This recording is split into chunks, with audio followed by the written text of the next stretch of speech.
環球大戰線深入世界最前線，全球各地的觀眾朋友，大家好，我是葉思密。今天的大主題趕快會聚焦在中東，現在戰火再度失控了。停火第3天，沒有想到紅海現在爆炸哦，炸出了一個新的戰場。胡塞組織狂轟沙國的能源命脈。另外一方面，今天也會來看到伊朗，他出動他的法塔赫飛彈，啟動了這個叫做拔釘子的戰術。是什麼樣的一個戰術呢？突破了美軍的基地防線。今天就這些議題會來做關注。好，先歡迎在場來賓。首先歡迎前資深外交官介文汲介大使。思密好，各位朋友大家好。清華大學講座教授張延廷張將軍。思密好，大家好。時事評論員王尚志尚志哥。思密好，各位朋友大家好。好，觀眾朋友，今天影片開始之前，記得幫我們的節目按讚了，寫下你在哪一個城市收看，可以寫思密，我在哪一個城市收看，我會一樣的親自來做回復。環球大戰線的這個我們的會員頻道已經成立了，再次的提醒觀眾朋友按下加入鍵，成為我們的戰友吧。好，今天的這個美伊戰事，我們要趕快來看到哦，現在停火說已經進入第3天了。川普他最新也放話說呢，現在大家都求我說可不可以不要開火。那他另外一方面也說，現在看起來呢，美伊有可能去走向達成一個協議，真的是這樣子嗎？還是他自己在自說自話呢？因為我們看到另外在紅海這邊另外一場戰爭，第2條的戰線已經正式的引爆了。也門胡塞組織開始把目標鎖定的地區就是在沙烏地阿拉伯，直接最新攻擊了沙國的能源命脈。趕快來看到包括了哪一些範圍？包括了東西輸油管線，還有它的阿布蓋格等等全球能源的關鍵設施，在現場爆出了兇猛的火光。來看一段現場最新畫面。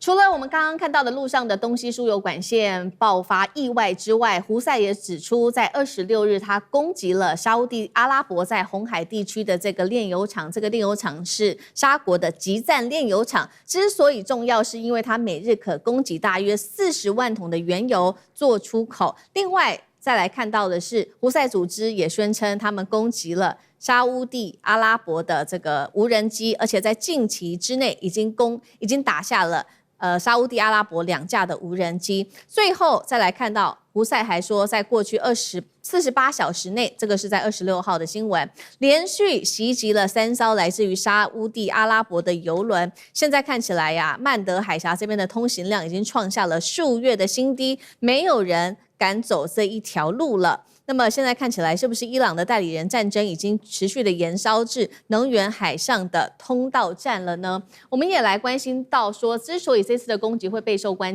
注，是因為沙烏地阿拉伯是全球最大的產油國之一，剛剛被炸的這個阿布蓋格的石油廠更是全球重要的石油處理中心。一旦能源遭受破壞，不只是影響到整個沙烏地阿拉伯，更是全球的油價跟能源的供應都會受到打擊。那麼胡塞組織，大家就在看說，以前不過就是在也門內戰中的一個地方武裝組織啊，怎麼現在它擁有這麼多的武器？不管是它擁有無人機、飛彈、遠程打擊能力，甚至都可以影響到整個區域的影響力在擴大。是否伊朗在這背後有偷偷的提供它什麼樣子的武器呢？現在說是不是有提供武器支援，甚至有情報支援，還有提供作戰經驗，還有目標的定位的武器，都提供給這個也門的胡塞組織呢？如果是真的是這樣子的話，這一場在中東的戰事是否全面的擴大？所以今天節目一開始先請教這個大使怎麼看了？胡塞為什麼不只是攻擊油輪，現在進一步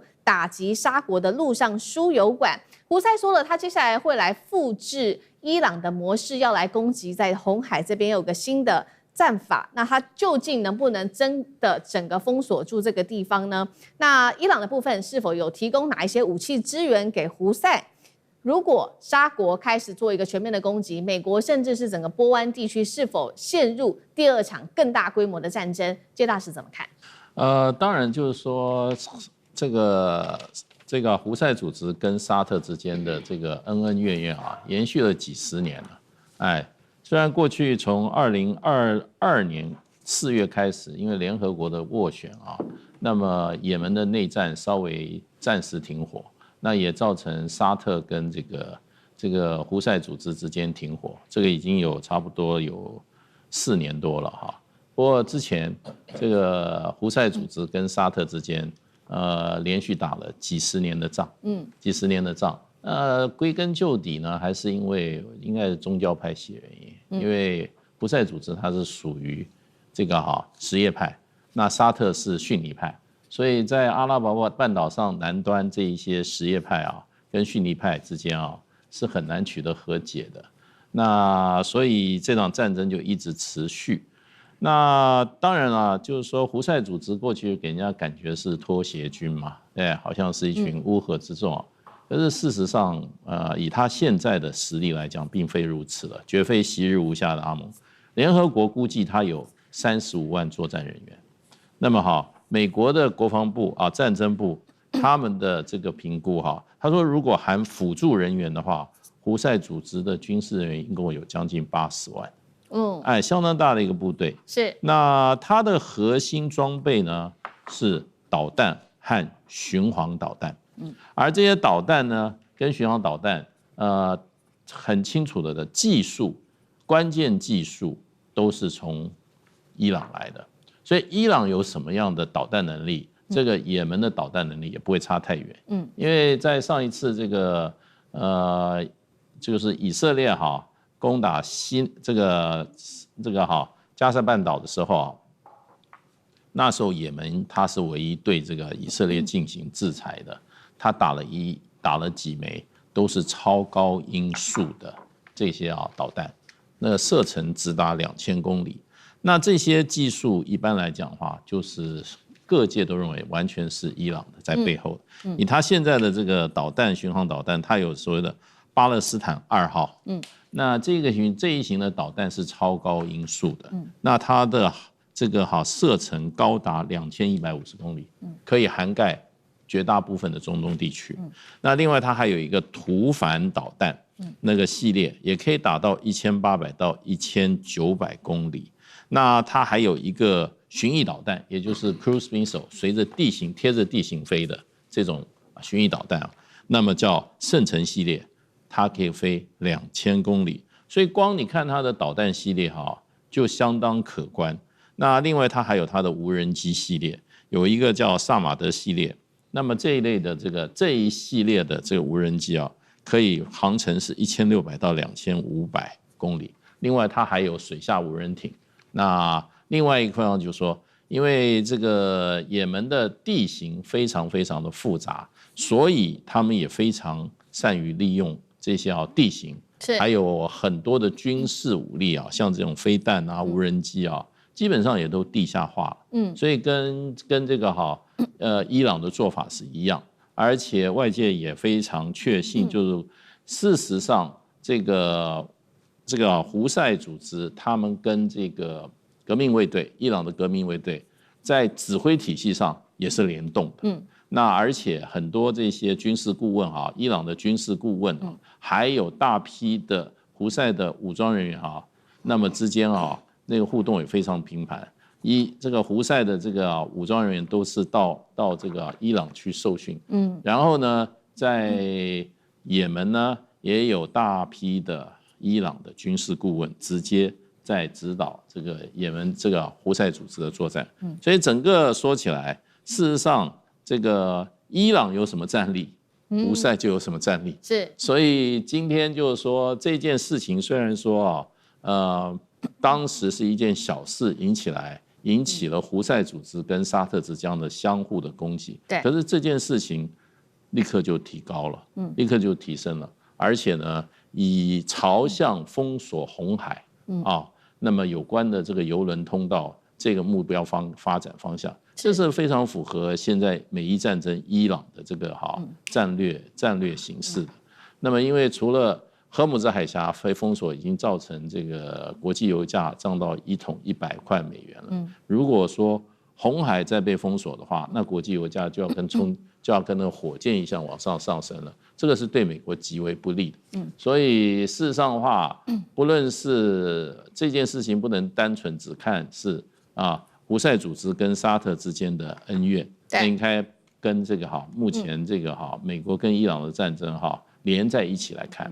好，所以這個也變成了一場能源戰哦。先是荷姆茲海峽被封鎖，接下來沒想到胡塞這邊他的目標也要把這個紅海給封鎖住。那剛剛也提到了嘛，伊朗這邊提供了很多的技術資源，甚至軍事聯動、武器聯動等等給也門胡塞組織，所以胡塞組織也大幅提升了他的戰力，不管是他擁有導彈、無人機，甚至是無人艇，還有各式的。剛剛大使幫我們提到的各式導彈。那現在除了關注在也門這邊的消息之外，我們也來看到這個伊朗的攻勢持續，尤其呢，他現在攻擊的目標，我們也看到了是在這個約旦的地區，約旦的薩爾蒂空軍基地。今天之所以把這個空軍基地拿出來說，是因為它在中東對於美軍來說是特別重要的一個前進基地。這邊這個基地掌控的資訊包括了有情報的監控、無人機的作戰、空中支援，還有軍事的協調，都是靠這個基地。那伊朗現在打這個區域，它用的是什麼樣子的一個戰術呢？它利用的就是法塔赫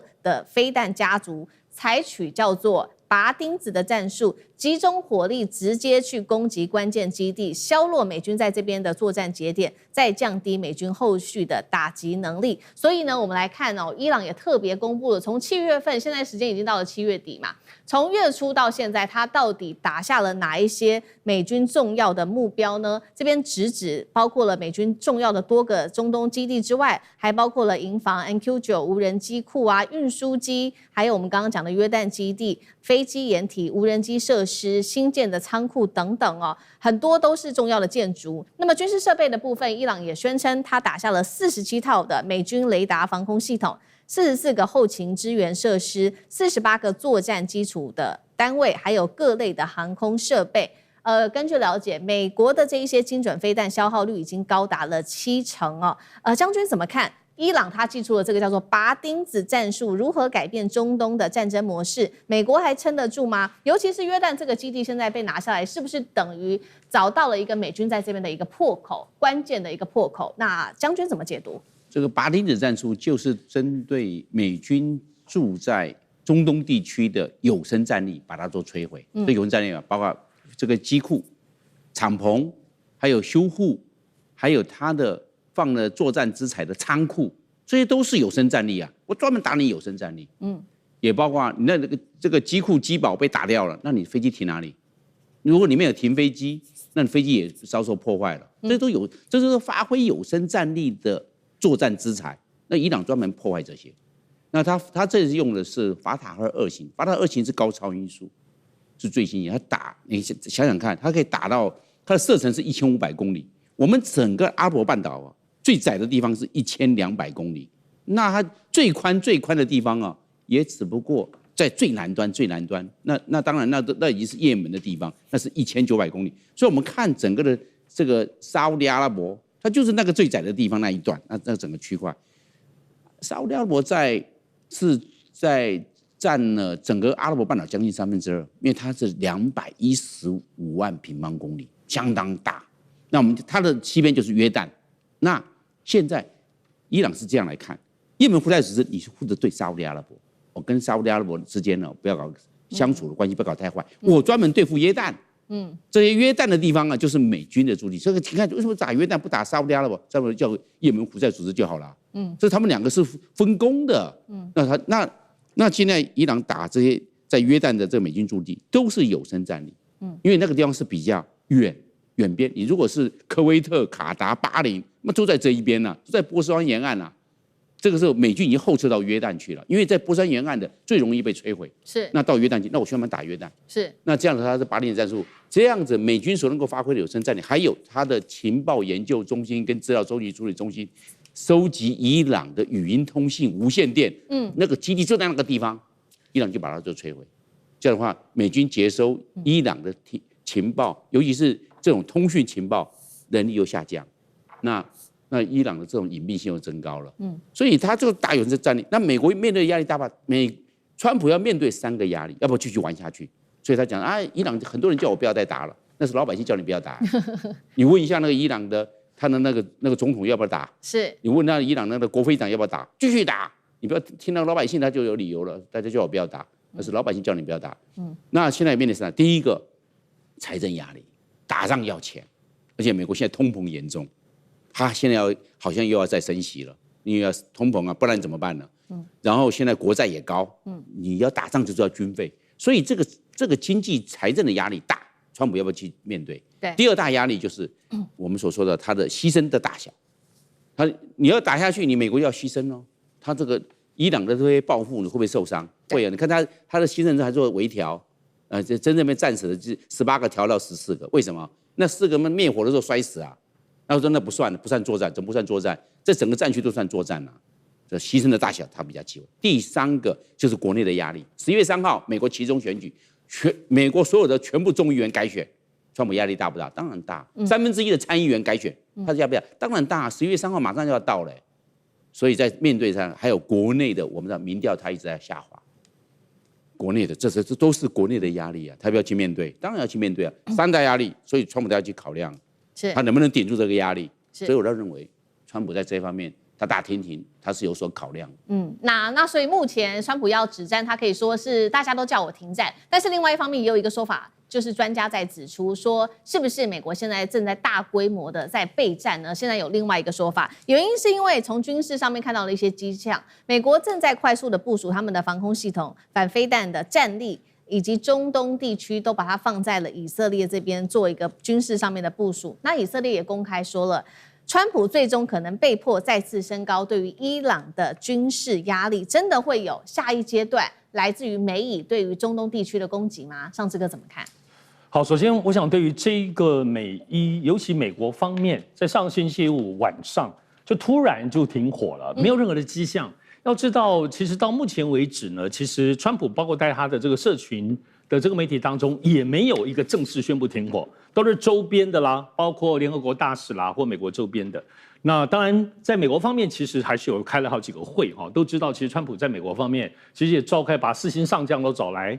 然後呢，包括了范斯、副總統范斯，還有這個聯席主席凱恩，都有具體的提出了報告。那報告都裡面的內容主要都是提什麼呢？提確實彈藥方面，他不敢跟川普講說彈藥不夠，跟他講說彈藥當中的損耗很多。那麼所以呢，這裡頭其實還是基本上立場上有建議，要不要繼續打下去？因為這一波從7月中旬打下來的部分，你就花了那麼多彈藥在打，但是你把伊朗有打殘的、打下跪嗎？沒有啊，也就是說你繼續再打10天、20天，伊朗可能還是一樣的，還不斷的回擊。所以說到這個階段來說，要休整。那在戰略上當中，美軍要休整，包括很多的武器的補充跟調度。我想這個部分雖然沒有這樣子公開去講，但是呢，這幾天其實我想最新的全世界的研判，就是這樣研判都是這樣子。不過呢，我們必須得要注意哦，雖然說美伊狀似停火，但是在周邊的部分其實是有很多地方風險繼續擴大的。首先第一個都叫胡塞，就在也門方面，胡塞跟沙特已經打起來了哈，而且這個打當中大家也是不留情面的，而且延伸所及就会對於紅海方面整體的這個原油控制，這裡頭沙特跟阿聯酋大筆的這個輸出要從這個地方繞出去都卡住了。那麼其實在這裡頭其實是現在有在打的這個烽火所在。第二個，其實眾所周知都要特別注意哦，因為這個時間點，大家永遠不要忘記以色列。以色列針對於美伊這一波的停戰，公開表示說，他們保留他們本身的軍事權利，也就是說，他不是跟美國同步的。而且這裡頭針對黎巴嫩這件事情是非常非常注意的，因為就在昨天，穆吉塔巴就伊朗的现在的精神領袖公開表示，非常強硬的說，黎巴嫩的部分是他們的兄弟，所以對於以色列的繼續透過黎巴嫩的擴張這件事情是不能容忍的。是，也就是說，雖然是美伊之間，但是還點名了黎巴嫩。第三個，我覺得最關鍵當然就是烏克蘭，因為烏克蘭其實因為對付俄羅斯呢，最近在里海的部分已經炸掉伊朗的3艘船了哈，所以呢，烏克蘭其實澤連斯基已經公開有喊話，對於伊朗當中說了一些狠話哦。那伊朗當中也回應了部分，就是說他們不是俄羅斯，真的要打你，而且現在據說伊朗已經在做準備，對於伊朗的作戰的可能。是，也就是說這兩個戰場會不會合起來？但是目擊澤連斯基就是要讓美國休息，或者是他要自告奮勇，希望能夠獲取美國更多的結盟。所以這一塊我認為是目前來講，美伊雖然停了，但是這邊的戰爭的狀況跟烏克蘭戰爭有沒有可能會慢慢的匯集？其實這我認為是最大風險，而且值得觀察所在。好，謝謝尚志哥，那我們休息一下，馬上回來。觀眾朋友們，我們要開會員頻道啦！因應呢美中、中東還有印太的亂局，你看到的是新聞，我們看到的是背後誰在操控這個世界。加入會員可以取得獨家視角的通行證，你將優先取得更深的觀點判讀，包括了核心真相分析、歷史脈絡拆解、局勢推演邏輯。同時解鎖會員勳章、優先互動權、問題解析、幕後花絮，支持我們制作高品質的影片。點擊下方的加入鍵，一起成為戰友吧！我們會員頻道見。